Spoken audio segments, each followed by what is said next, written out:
Shalom, shalom mga kapatid.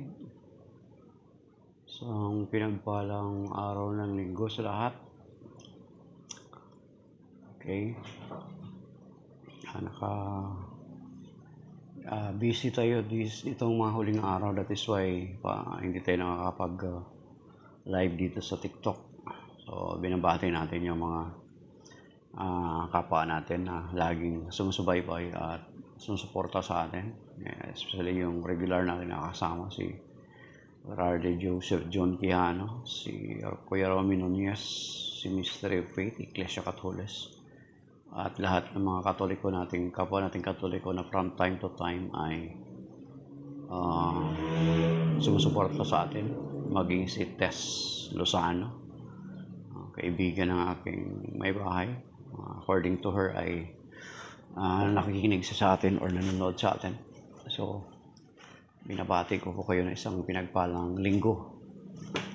So, ang araw ngayon ay the solemnity, kapiyastahan ng solemnity of the Holy Trinity, the Most Holy Trinity, ang banal na Santatlo. So before that, let us pray in the name of the Father, the Son, the Holy Spirit. Amen.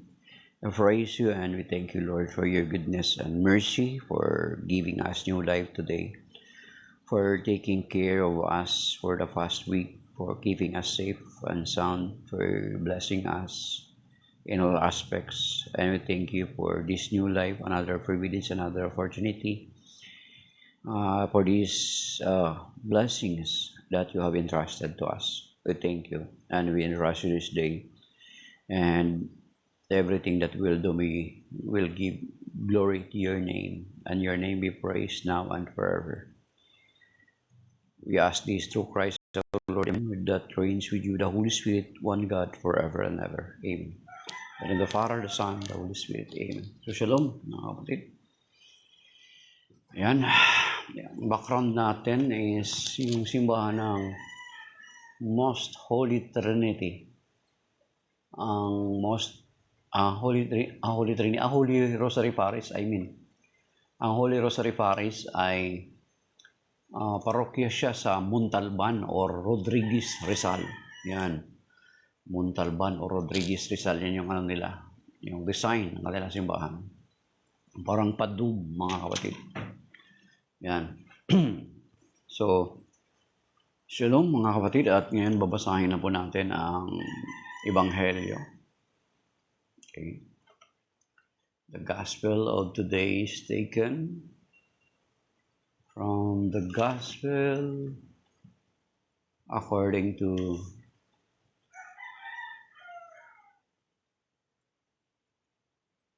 St. John chapter 16 verses 12 to 15. Glory to you, Lord. Okay.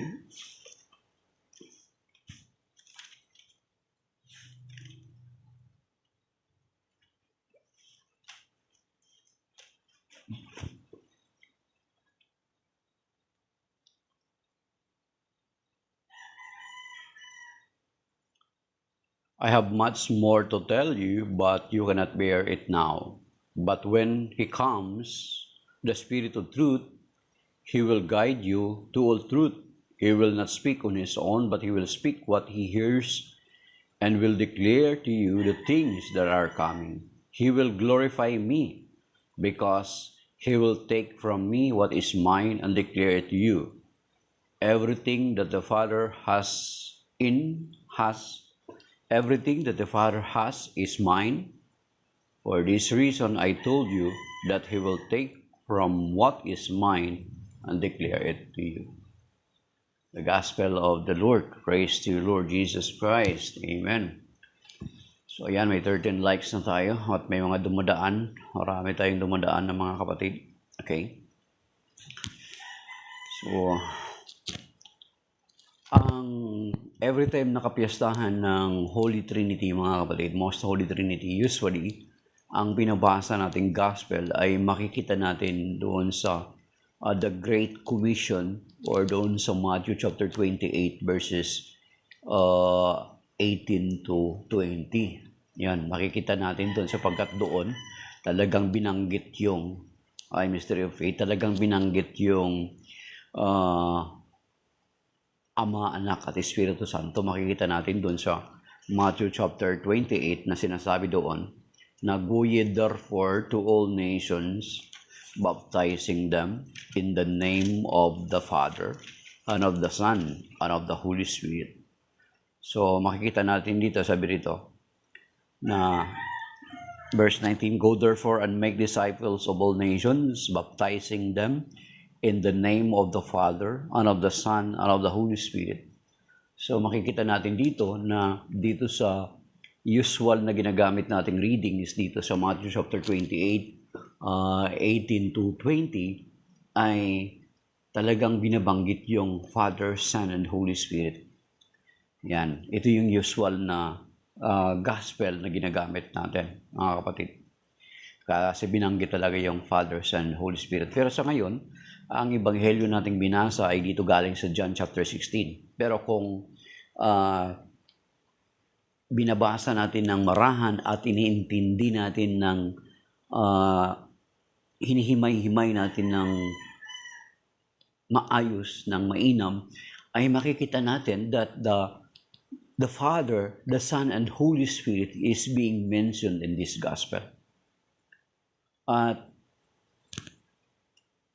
kung titingnan natin sa buong mundo, majority of the Christians, especially sa atin sa Catholic Church, we are the original church. We are the first church that exists.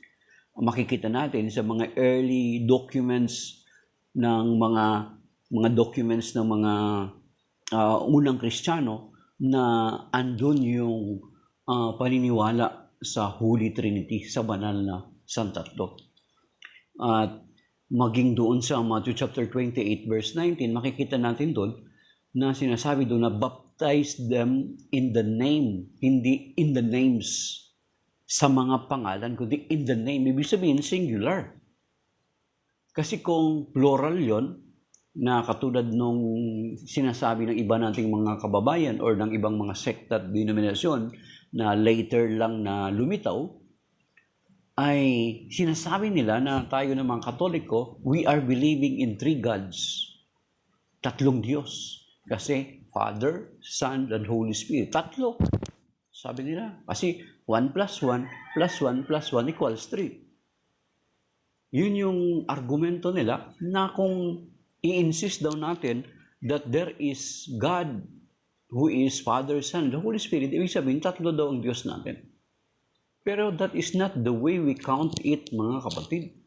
Kasi ang Diyos natin bilang mga Katoliko cannot be bound by any mathematical formula as we always saying that word.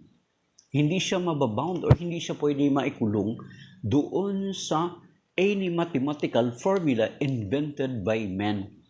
Kasi ang Diyos is beyond everything.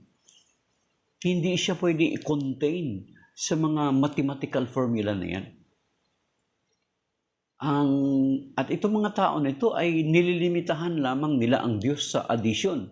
Kasi 1 plus 1 daw, 1 plus 1 plus 1 plus 1 equals 3. Kung ang ginamit na formula ng Panginoon is not addition, ang kung ginamit niya is multiplication, paano yun? Di ba? 1 times 1 times 1 times 1 equals 1. At nagkataon din na ang ating bansa ay binubuo ng tatlong malalaking isla. Pero it does not mean that our country is 3. We have only one country, the Philippines,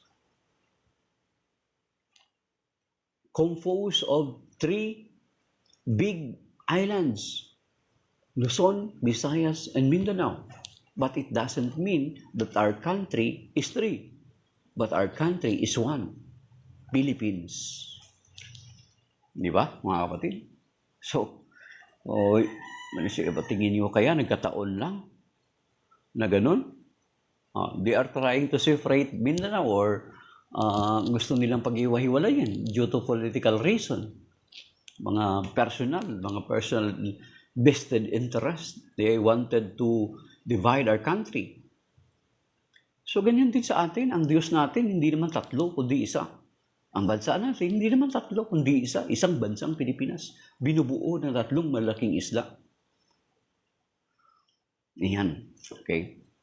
So, balikan natin yung mga kapatid. John chapter 16, verse 12. I have much more to tell you. Ang nagsasalita dito ang ating Panginoon Kristo. He is telling this to His disciples. I have much more to tell you, but you cannot bear it now. Hindi niyo pa ito kayang tanggapin or hindi niyo pa kaya ito maintindihan sa ngayon. It was before His crucifixion. But when He comes, ibig sabihin, He refers to a person, refers to an individual. Ang Espiritu Santo dito na sinasabi ay hindi kapangyarihan lamang or puwersa na katulad ng sinasabi ng ibang mga sekta na ayaw tanggapin ang doktrina or katuruan patungkol sa Holy Trinity. Sabi dito, but when He comes, kasi prior mamatay ang Panginoon Kristo bago siya i-crucify sa cross, He already promised that He will send the Holy Spirit. Take note, balikan natin mga. But when He comes, the Lord is speaking, and He is referring to the Holy Spirit. Ang sabi niya dito, the Spirit of Truth. But when He comes, the Spirit of Truth, ang Espiritu ng katotohanan, He will guide you to all truth. Ang Espiritu Santo ang gagabay sa inyo sa lahat ng katotohanan. Take note, this promise of the Lord is not sa huling panahon darating, kundi ipinramis niya ito sa mga alagad noon pa mang una. At alam natin na after the Lord Jesus Christ ascended into heaven after 40 days, di ba? He ascended into heaven after 40 days, the promised Holy Spirit, He has sent the promised Holy Spirit on the day of the Pentecost, 10 days after His ascension, mga kapatid. So therefore, this promise is not sa huling panahon lamang, kundi noon pang unang siglo, 10 days after His ascension. Kaya hindi pwede i-claim ng mga sekta at denominasyon ngayon na nagkaroon lamang ng ganap na katotohanan nung dumating yung kanilang sekta. Sapagkat ang Espiritu Santo ay ipinangako na at ipinadala na ng Panginoon na ang sinasabi nito, But when He comes, the Spirit of Truth, He will guide, it refers to a person, He will guide you to all truth. Gagabayan kayo sa lahat ng katotohanan. Then, paano mo ma-claim na sasabihin mo na nagkaroon lamang ng totoo nung lumabas ang sekta mo nitong 21st century o nung 20th century? Ibig sabihin, binabangga mo na kaagad yung sinasabi ng Panginoong Kristo. Yung sinasabi niya, but when He comes, the Holy Spirit is referring, He will guide you to all truth. Ibig sabihin, it means that the Holy Spirit is guiding the church since the very first century, since the day He comes on the day of the Pentecost in the upper room, mga kapatid. Yan. Hindi siya dumating ngayon lang kung saan dumating itinatag yung sekta mo na itinatag ng tao lamang. Ang Espiritu Santo ay dumuating noong unang siglo at noon pa man, ginagabayan niya ang simbahan. He will guide you to all truth. You see, mga kapatid? Okay. Kasunod. He. Ayan na, dira, pangatlo na yung He. But when He comes, the Spirit, He will go, sa pangatlong He, refers ulit sa Espiritu Santo. But when He will guide you to truth, He will not speak on His own. Hindi siya magsasalita para sa kanya lamang. Pang-apat, but He, yan, take note He will speaks what He, ayan, He naman, 5, hears and will declare to you the things that are coming. So you see? Kasi kung kapangyarihan lamang at puwersa ang Espiritu Santo, di sana kinorek na ito ng mga Bible scholar natin. Hindi dapat he ang ginamit dyan, dapat it. At ang puwersa or kapangyarihan, paano makapagtuturo? Paano makagagabay kung hindi siya isang personalidad, hindi siya isang individual? Di ba? Alam naman natin yan. Nag-aral naman tayo ng basic grammar. Di ba? Kahit paano, alam natin na he refers to an individual, refers to a person. Isang individual. Kasi kung pwersa na non-living things, dapat it. Diba? It. Usually, gagamitin natin na pronoun, it. Pero yung he refers to a person, refers to individual. Diba? Basahin nyo, ilang beses binanggit yung it, he. Hindi man lang ginamit yung it. But when the Holy Spirit be given to you, dapat kung ganun, di ba? Before to you, it will. Pero hindi eh. He. Ilang beses basahin nyo? John chapter 16, verse 12 to 15. Okay, punta tayo sa, he will not speak on his own, but he will speak what he hears. Oh, take note, grabe ito, puro he. Refers to the Holy Spirit. But he will not speak. Hindi siya magsasalita. Ibig sabihin, ang Espiritu Santo nagsasalita. He speak. Ibig sabihin, he is an individual. He is the person. Kung pwersa at kapangyarihan lamang, paano ito makapagsalita? Sige nga, mga kapatid. Okay. Okay. Ito pa sabi, thank you sa ice cream. Siring. Thank you sa ice cream cone. Okay. Okay, sabi rito. Yeah. He will not speak on his own, but he will speak what he hears and will declare to you the things that are coming. Ipapahayag niya ang mga bagay na darating. Okay? Bakit ipapahayag niya mga bagay na darating? Natural, maintindihan natin kasi doon sa 1 Corinthians chapter 12, siya yung nagbibigay ng gift of prophecy. Yan. Nagtinatawag na gift of prophecy. Then, verse 14, mga kapatid, he will glorify me because he will take from what is mine and declare it to you. Paparangalan niya ang Panginoong Hesukristo. Okay?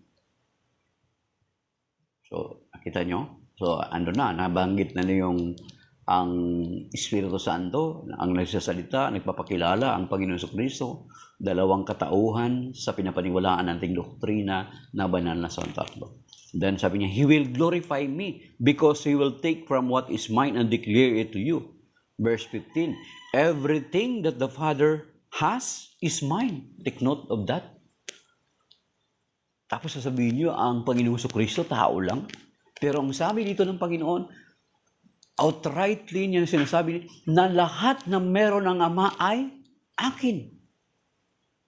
Okay? Everything that the Father has is mine. Lahat ng sa Ama ay akin. Can you claim that as a person? As a mere human being? You see?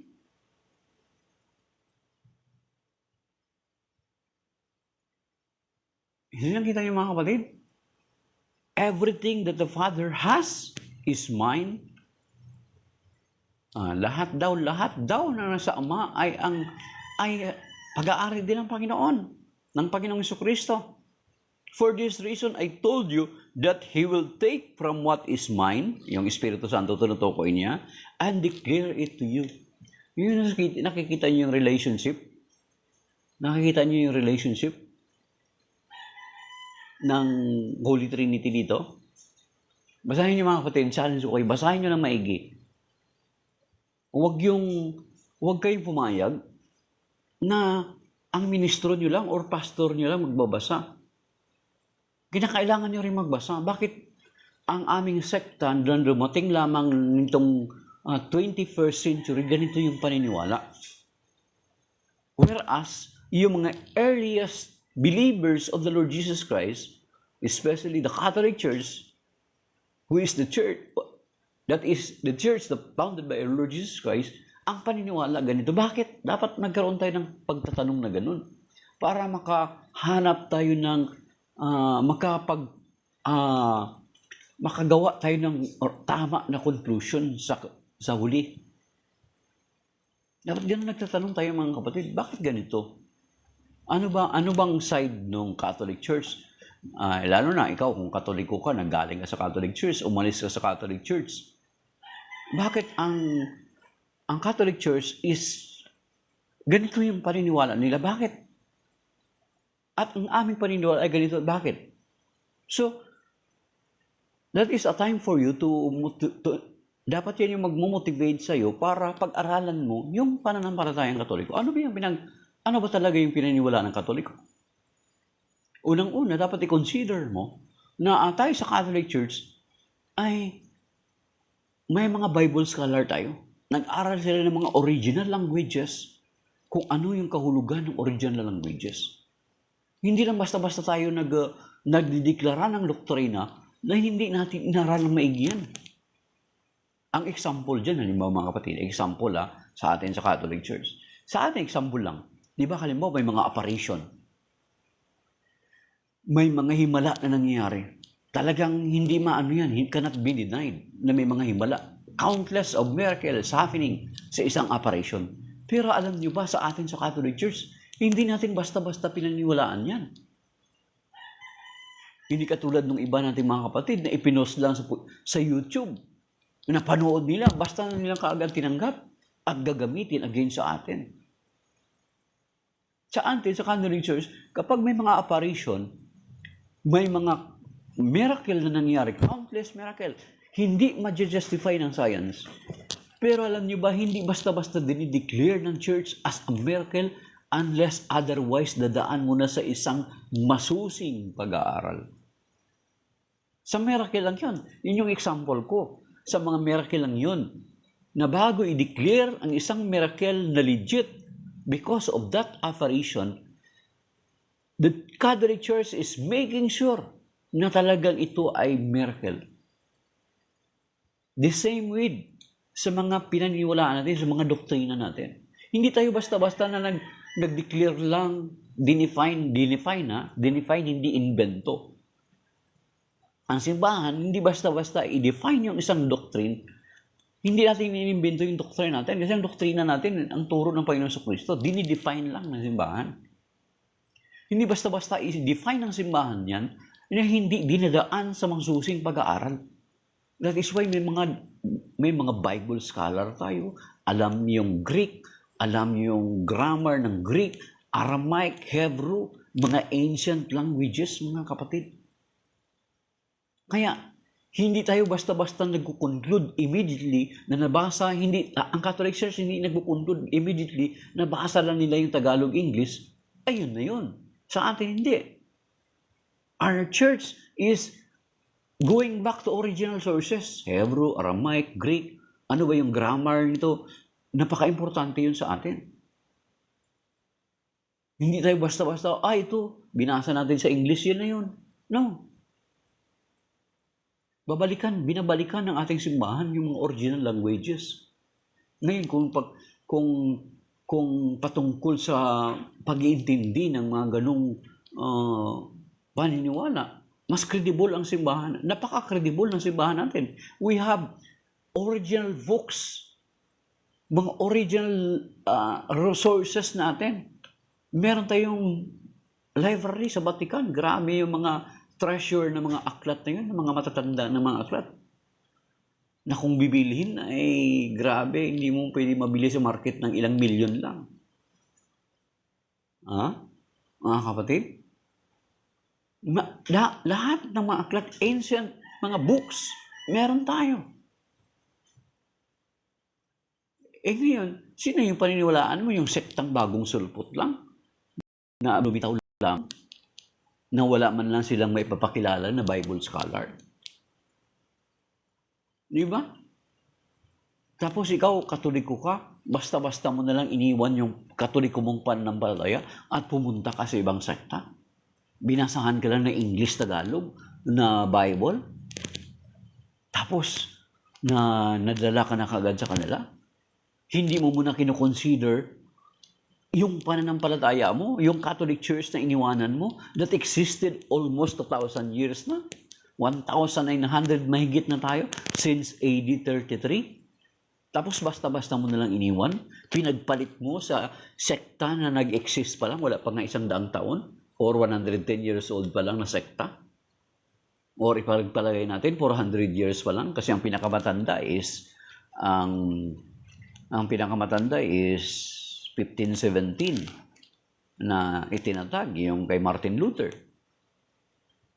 Ipinagpalit mo sa simbahan na itinatag ng Panginoon Jesucristo, yung sekta mo, ikipinagkukumpit mo sa simbahang itinatag ng Panginoon Jesucristo.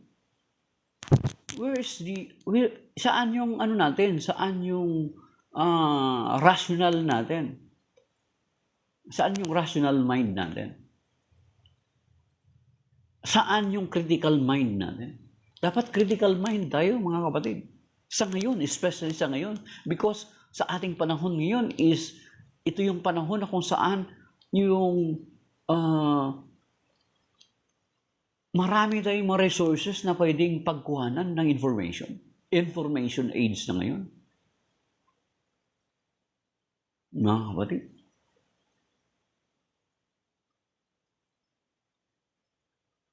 Tapos, bilang Katoliko, basta-basta ka na lang makinig doon sa mga sekta na nag-aakay sa iyo without considering first to study your Catholic faith. See? Mga kapatid. So that is why, we in the Catholic Church, hindi tayo basta-basta nagde-define ng isang doktrina na hindi pinag-aaralan ng maigi ng ating simbahan. Yun nga, inihambing ko sa inyo kung paano na ang mga miracle, mga so-called miracle, sa mga apparition, ay hindi basta-basta i-declare ng simbahan na legit or valid na apparition or valid na miracle because of that apparition.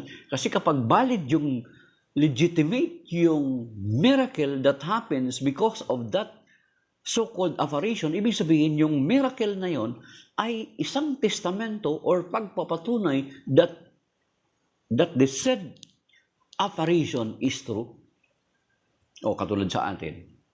Di ba? Mayroong sinasabing apparition dito sa atin sa Pilipinas, sa Lipa. Ilang taon yun. Nung ilang taon pa yun kinuhan. Hindi ko lang alam kung kay Pope John Paul II pa ipinasa yung mga dokumento nun at pinag-aralan.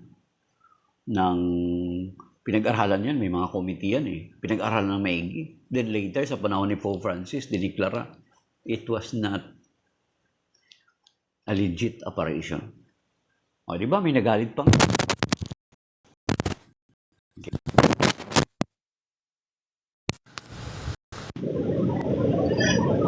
May nagalit pa nga eh. Kinasuhan pa nga yung isa nating exorcist na pari. Si Father Wilson Cabading. Kasi na-mention niya about dun sa apparition ng Lipa. Marami nasaktan doon kasi marami na nagdistribution doon. Pero ang simbahan nag-declare, sorry, it was not a legit apparition. Ganon tayo. Ibig naman, ilang taon yun pinag-aralan. Hindi yun basta-basta, may nag-apparition doon. Tatanggapin na lang kagad ng simbahan. Hindi. Di ba? Para katulad nung kay Angelica Zambrano na sabi niya, nagkaroon daw siya ng vision, napunta daw siya sa impyerno, nakita niya daw doon si Pope John Paul II, sabing ganon. Then, tinatanggap na kagad ng mga separated brethren natin, napanood din na sa YouTube. Hindi mo na nila inaral kung paano i-qualify, paano nila masasabing totoo yung sinasabi ni Angelica Zambrano. Paniniwalaan nila kagad. Hindi tayo ganun. I-post lang sa YouTube, paniniwalaan natin, no. Kaya nga yung tinatawag ng yung Dasil, yung itong kwan, hindi yan basta-basta pinaniwalaan. Kahit si Saint Padre Pio, alam niyo ba? Na si Saint Padre Pio, hindi ka agad basta-basta pinaniwalaan. Nakabinan siya or to have a public mass, mga kapatid. Pwede siya magkakaroon ng mass privately on his own. Pero public mass, he cannot. Inaral mo na yung mga sinasabing stigmata niya. Yung sugat niya sa kamay, inaral mo na yun. Pinag-aralan ng simbahan, kung legit ba yun. Hindi yun basta-basta tinanggap na, ay, Padre Pio na kaagad. Nagsabi lang si Padre Pio, ay, tinanggap na kaagad. No. Dadaan sa butas ng karayom, tinatawag natin. Ganon tayo, mga kapatid. The same with sa pag-define ng doktrina. Ganon din tayo. Hindi tayo basta-basta nag-define ng doctrine. Ay, naniniwala tayo sa Holy Trinity. Tapos, there is no question to it. Kasi binanggit doon sa Matthew 28:19, baptizing them in the name of the Father and of the Son and of the Holy Spirit. Tapos na. Hindi natin ginaganon. Inaaral ng simbahan. Halimbawa, natural sasabihin ng iba. Yun nga, nabanggitan natin patungkol doon sa sinasabi na ng iba, nagagamitin nila ng mathematics. 1 plus 1 plus 1 equals 3. Bakit? Ang alam mo ng mathematic formula, addition lang. Paano kung gagamitin ng Diyos is multiplication, 1 times 1 times 1 times 1 equals 1. At the same time, God cannot be bound. Yun nga sinasabi natin paulit-ulit. God cannot be bound by any mathematical formula, invention of man. He cannot be contained by any invention of man because God is beyond everything. He is above everything because He created everything. Then, He created everything, tapos i-contain mo lang siya sa ginawa ng tao. Anong klaseng kaisipan yun, mga kapatid? Sasabihin naman nila, bakit? Yung sa Shema ng Israel, Shema Israel, Adonai Eloheinu, Ikad. Yung Ikad doon, basahin natin sa Deuteronomy chapter 6 verse 4. Kapag mag-recite pala mga Hudyo ng Ikad, nakaganon sila. Shema Israel, sige, hanapin nga natin yung Shema. Mga butid Kung gano'n pala sila, nakita ko sa sa video Kapag mag-recite pala sila ng Shema, ginaganon nila. O di kaya kapag hindi daw makatulog yung bata, sabi niya, recite Shema. Napanood ko kanina sa video. Shema Israel Eloheinu Adonai Echad. Base yun sa Deuteronomy chapter 6 verse 4. Paano yung Deuteronomy chapter 6 verse 4? Gagamitin sa atin ng ibang sekta yan. Okay? Basahin natin Shema Yisrael Adonai Eloheinu Adonai Echad. Na ang kahulugan ay Deuteronomy chapter 6 verse 4 yun, mga kapatid. Shema Israel Adonai. Hear, O Israel, the Lord is our God. The Lord is one. Paano yun? The Lord is one. Iyon nga ang sinasabi natin. Sa Matthew 28:19, hindi naman yun plural. Singular. Baptizing them in the name of the Father and of the Son and of the Holy Spirit. And tayo din ng Catholic Church, hindi naman natin sinasabi na tatlo ang Diyos natin. Iisang Diyos. Sa tatlong persona.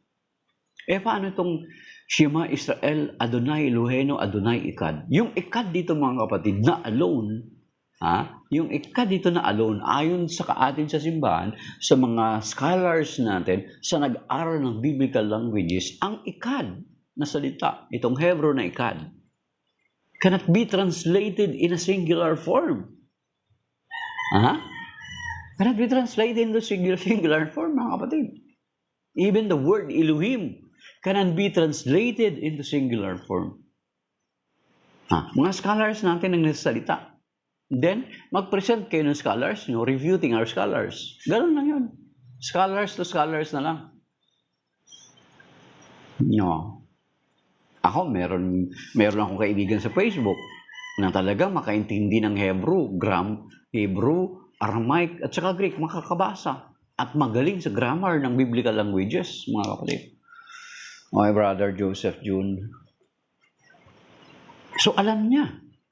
So, yung Echad dito, mga kapatid, cannot be translated as a singular form. You see? At the same time, tayo ng mga Katoliko, hindi nga tatlo Diyos natin, isa. At hindi rin dalawa.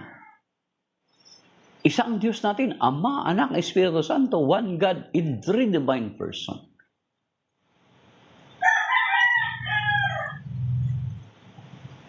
Yung iba, may mga ibang sekta na dumating, na patay si Mama Mary, ginagawa nilang Diyos. Hindi ganon. Heretical teachings yun. Ang ating pananampalataya, we as Catholic, our belief is one God in three divine person. Tapos ang usapan.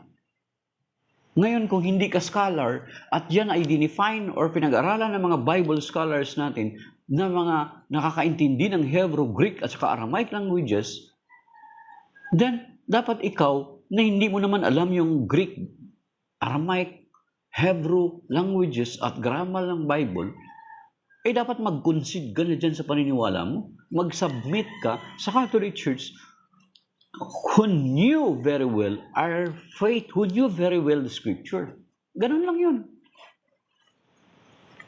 Di ba? Halimbawa, ikaw, hindi ka naman mathematician. Ako, halimbawa ako, mahina ako sa math. Ang asawa ko, accountant. Magtalo kami sa math. Siya accountant, ako, hindi ako magaling sa math. Hindi magkukonsid na ako. Ikaw na ako. Di ba? The same way, sa ating pananampalataya sa Catholic Church, the Catholic Church has defined already our doctrine. Defined, hindi invented. Defined. Pinaliwanag na ng Catholic Church.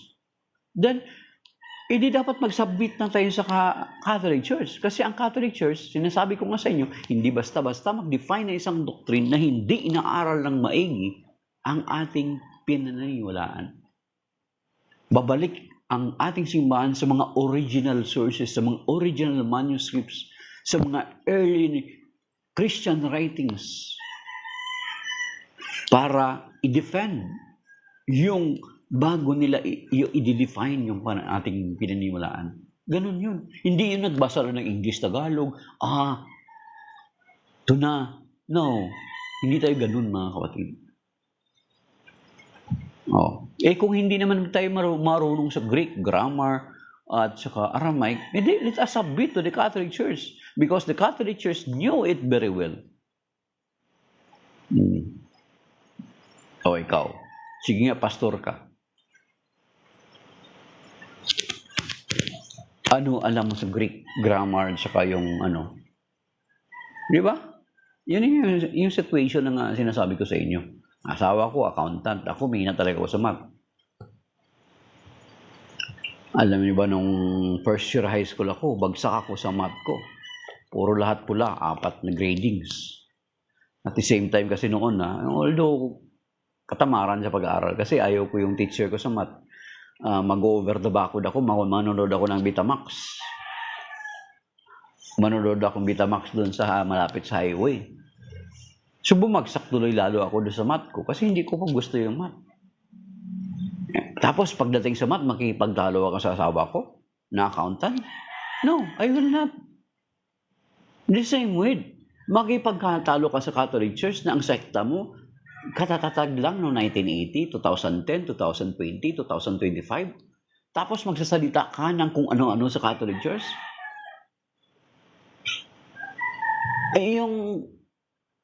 Ang karasan ng simbahan, magdadalawang 2,000 taon na yung Catholic Church. Yung sekta mo, wala pa nga 10 taon. Tapos, magsasalita against sa Catholic Church. My goodness, mahiya naman tayo. Parang tulad sa akin, hinambing ko. Magsasalita ako ng laban sa asawa ko na accountant. Although hindi siya CPA, she's accountant. Ako mahina ako sa math. Sabi ko nga, first year high school ako Bagsak yung 4 gradings ko. First year high school ako, nasa private school ako, Notre Dame. Notre Dame bang na-pronounce doon? Notre Dame of Santo Niño. First year high school. Yun lang bagsak ko. 4 gradings. Pero bakit nung lumipat ako, naayos ko naman yung grades ko. Hindi naman ako bagsak. Pasado din ako sa algebra. Yung chemistry, di ba? May mga yun. Pasado din ako. Nung lumipat na ako, ibig sabihin, talagang tinatakasan ko lang yung teacher ko. Hindi ko gusto yung, niya, yung paraan. O siguro tamad lang ako. Tapos yun nga, nagbibitamax ako. So, ganun. Wala akong maipagmamalaki sa asawa ko, tapos makikipagdebate ako sa kanya about sa math. The same with, mga kapatid, na ikaw, you just only read English and Tagalog Bible. Then how dare you to debate the Catholic Church? To accuse the Catholic Church that the Catholic Church, before defining any doctrine, they are studying it very well. Katulad ng sinasabi ko sa inyong situation, na bago deklara ang isang himala, bago ideklara ang isang apparition, it takes several years, it takes a long time to consider bago idedeklara ang isang apparition na legit. The same with the doctrine of the Catholic Church. Hindi isang upuan lang yan. Nag-uusap lang tayo ngayon. Pagkatapos ito, mag-jump into conclusion na sila kagad. No. Okay, yung doctrine sa Holy Trinity, hindi ang simbahan nag-upo sa isang upuan lang. Then pagkatapos yan, we declare or we define that this doctrine is genuine. Hindi ganun ang Catholic Church, mga kapatid. Ikumpara mo sa sekta mong kinabibilangan. Sige nga, try to compare. Meron ba kayong Bible scholar? Meron ba kayong mga original manuscripts na pwedeng pagbasihan ng inyong paniniwala? Meron ba kayong mga early Christians writings na basihan ng inyong paniniwala? The Catholic Church has it all, mga kapatid. Then, why continue to protest against the church?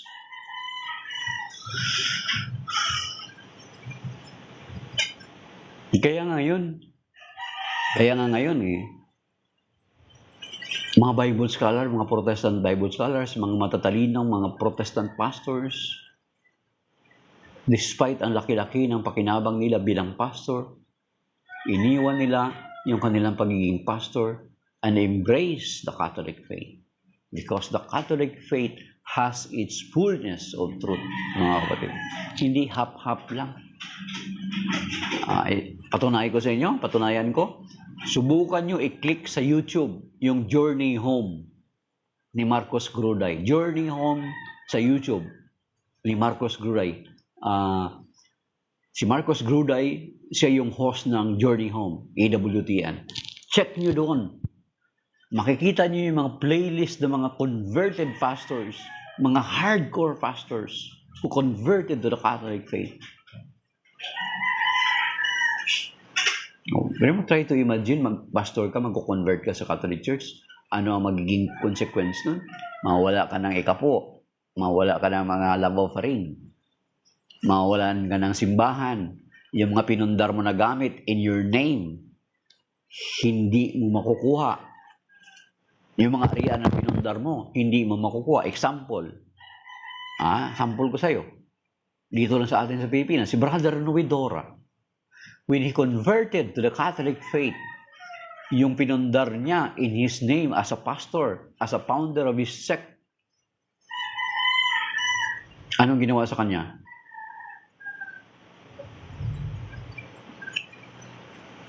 Pagdating sa kukunin niya, hindi niya kinuha. Bakit?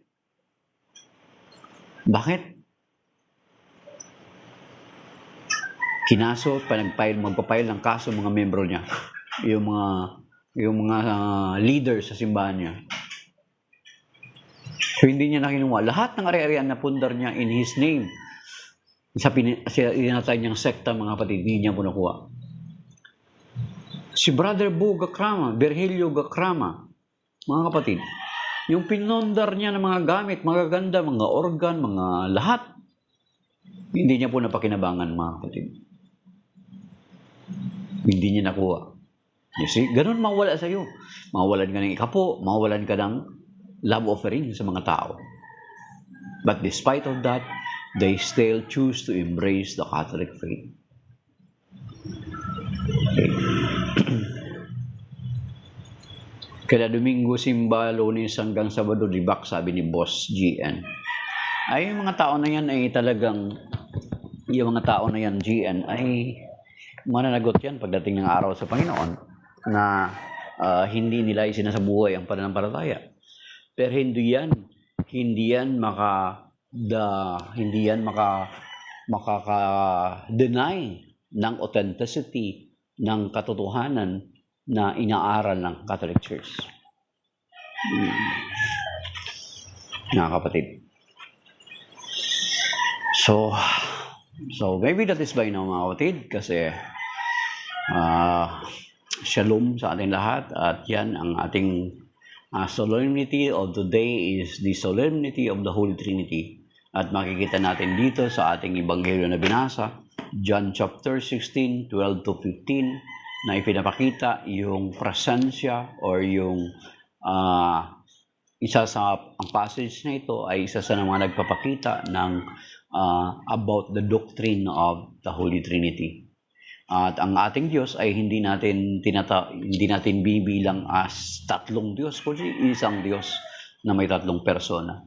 Nagkataon na ang ating bansa ay isang bansa natin, pero may tatlong malalaking isla, Luzon, Visayas at Mindanao.